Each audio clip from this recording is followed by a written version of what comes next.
Hey friend, it's good to see you. Have you had any coffee yet today? No. Girl, what do you mean no? Do you want me to make you something? No, it's no bother, really. I already prepared something anyway. I anticipated this, bestie. I knew that you weren't having coffee before you knew you weren't having coffee. The salted caramel white mocha syrups are already in there. I'm doing 2 shots, is that okay? Did you want 3 shots? I didn't do it too sweet, so don't worry about it. Yes, this is almond milk. Do you think I'm that terrible of a person to feed you cow milk? Come on. Here you go, love bug, enjoy. Anyway, I'm so glad that we were able to get together like this today. Face to face, coffee lover to coffee lover. I made myself a London fog, by the way. I wasn't really feeling coffee right now because I already had a coffee this morning. If you've never tried a London fog, I'll make it for you next time we do this. Just let me know the milk that you prefer down in the comments, aka engage with this video. It really does help my channel. Thank you. Subscribe to me while you're at it, bestie. I have a feeling we're gonna be doing very many more coffee dates in the future. Cheers. Anyway, back to what I was saying. So I've been doing like a lot of reflecting recently, and I've been doing a lot in therapy. Doing the most in therapy, some might say. I don't know, I feel like I've been going through a very transformative era of my life. It feels like when you try not to see something and you almost kind of like sidestep it, like steer around it, and the universe needs you to see it, it will shove it in front of your face in 600 different ways until you get it. You cannot steer clear of your lessons and revelations in your life. I have learned that very quickly, bestie. And that's pretty much exactly what's like transpired in my life in the past few months. It was a lot, you know, I'm still in it. I'm just kind of like in the shadow period now. Like, you know when Mercury goes retrograde and then she's done like causing chaos and wreaking havoc on like all of our lives? She goes into a shadow period for a couple of weeks. Yeah, that's where I'm at right now, but I digress. A lot has come up for me recently, and I think that I've been doing a lot of reflecting on my barista years, just because I've been posting a lot more about my barista career and all that stuff. So I feel like it's just been on the front of my mind, you know? Quickly realized that I don't think that I would ever take back my barista years for anything. Cause you know, like some people ask me that, they think like because I post about it and I post my stories online and stuff like that, because like I am that barista content creator that people follow, like I think they think that I resent my barista years or something, or that I had like a bad experience with them, but I didn't, and I really wouldn't trade it for the world. I would go as far as saying that being a barista actually made me a better person, a better human being overall. People are actually very surprised when I tell them that I would recommend a barista position to anybody who is willing to go through that character development, who's willing to go on that character arc. But seriously, like I actually recommend it, and people are sometimes surprised when I recommend it, because I think people are so quick to assume that because of what I post that I regret it and that I wish I was never a barista, which is not the case at all. So if you don't mind, friend, can I elaborate on that just a little bit more and tell you why I think that? Do you have the time? My name is Stefania, by the way, if we haven't met before.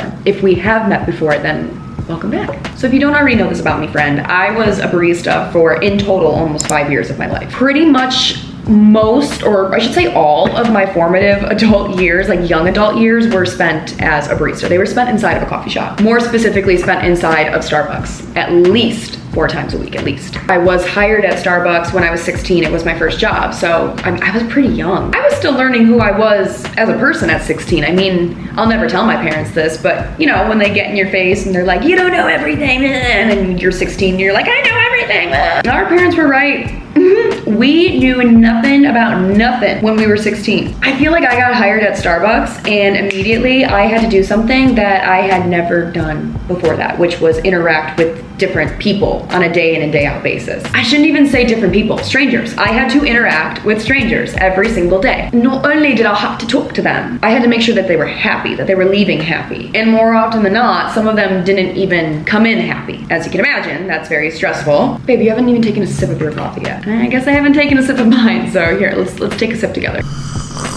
The whole like coming in, leaving happy thing, that's a whole other thing we'll talk about in a little bit, but I had to learn an entirely new world of something, and it was the world of coffee, which is very complex, very layered, and it can also be very confusing at times too. I won't lie here. The world of coffee, in my opinion, is a lot like the world of wine, and like, you know, just like the way that people go about it, right? Like examining the overall flavor profile and the texture and like all that stuff. It's very similar. It was so intimidating when I first started. I will never forget the day that my trainer was like, so what do you think about the texture of the milk? And I was like, the texture? You want me to touch burning hot, piping hot milk? Huh? Yeah, no, it was all new. But the thing is, apart from all of that, the one thing I had to learn very quickly, I had to learn about people. People are the most interesting creatures to observe, babe, okay? Fuck a lion, fuck a zebra, fuck a giraffe, humans, people, men and women and beyond. I learned very quickly about people, all right? From just the look on people's faces, I knew how they were gonna treat me, how their attitude was gonna be whole bit. I remember the very first time that I ever had like a negative interaction with a customer. My manager had to bring me in the back before my shift ended and kind of just leveled with me and was like, yeah, so what just happened out there? Yeah, that happens pretty often. It's part of the job. Me being 16, I was like, oh, okay, what exactly did I just sign myself up for? I signed up to be somebody's latte making punching bag. Like, you know the thing in the boxing gyms where it's like, that's how I felt every shift. However, by having awareness for other people, it taught me to have a deeper awareness of myself too. My self-awareness grew so fast as a barista because I realized that I very well may be the first face that somebody sees in their day. I might be the first interaction that somebody has in their day, and like the power that I have, like seriously though, one wrong move and I can sway an entire person's day. That's a lot of pressure. It caused me though to be so self-aware because of it, because obviously I don't want to be the reason that somebody's day started off wrong. I became so aware of how do my facial expressions look? Do I have some RBF going on? My posture, the words I speak. You cross that over with having awareness for other people, like when to hold space for other people and when to give space to people, how to interact, how to decipher somebody's mood. You combine all of those things together and you end up with a highly aware person. Hello, me. Not to toot my own horn, but that's just a barista thing in general. That is like an overarching thing of being a barista. You learn awareness for other people and in turn awareness for yourself as well.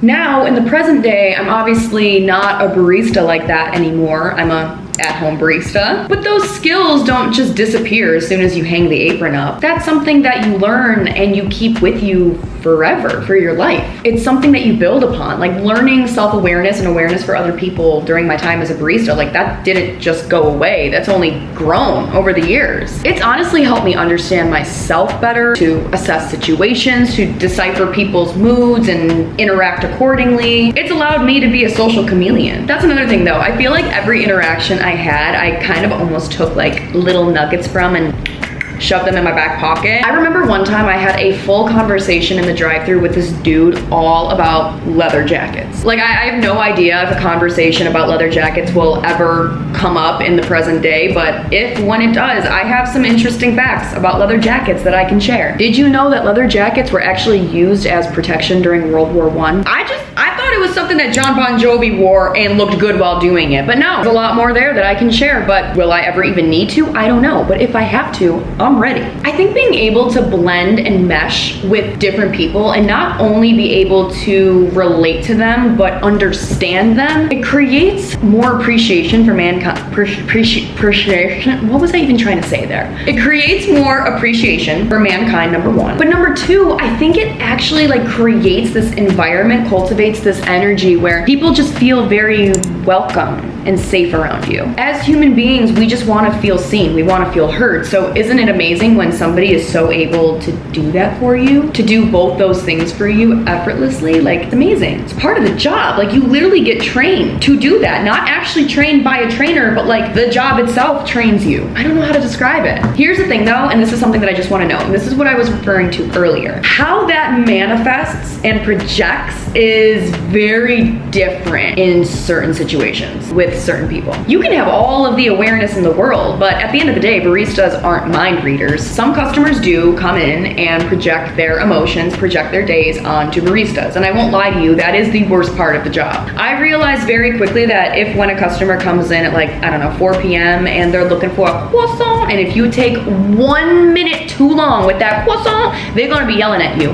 But best believe it has nothing to do with the croissant. It has everything to do with the other person. It's never, ever, ever, ever, ever personal. I don't know if that makes it better or worse, but it's never personal. I don't know, I feel like that's just something that you gather very quickly when working in a coffee shop. If someone treats you any sort of way, any type of way, it never has anything to do with you and it has everything to do with the other person. Dare I say that being a barista made me woke. That is not special to me though. I'm telling you, it's just a barista thing in general. Like all baristas are woke. We just understand people, and understanding people is like low-key a secret weapon. I can anticipate and follow suit before a person even opens their mouth. I may not be able to read minds, but I can read body language, I can read facial expressions, I can see into their soul. No, not really, but like also kind of. Are you feeling okay? You're like barely drinking your coffee. Do you have a tummy ache? Here, I have this.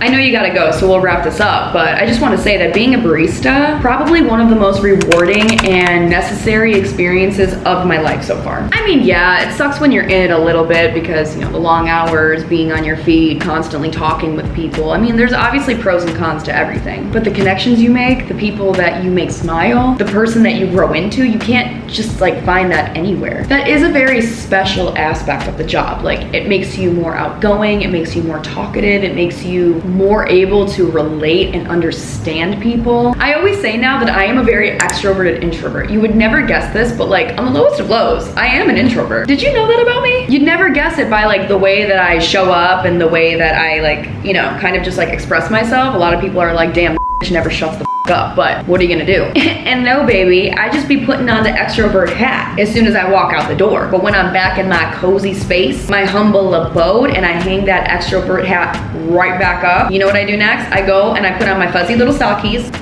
Okay, I light a candle, I grab myself a little blankie, I put my jammy pants right back on. It's cool to have both sides of that to me. Like, I don't know, I enjoy the fact that I have that range. And I think that you would like it too. Like, it teaches you so much about yourself. I don't know, if you're on the fence about it, I say go for it. If you've already started it, I say enjoy it. It may not be your forever thing, but at least you can enjoy it while it lasts. It's pretty cool. It made me a better human. It allows me to talk to people like you, like this. And I love talking with you like this. Anyway, I know that you're really busy, so feel free to bounce. I'll clean up. But I love you. This was so much fun. Good luck. I'll see you in a couple of days. Mwah. Actually, hold up. I need me one of these. If they didn't want us to think that medicine was candy, then why make it taste like candy? Oh my god. Anyway, I'll see you later.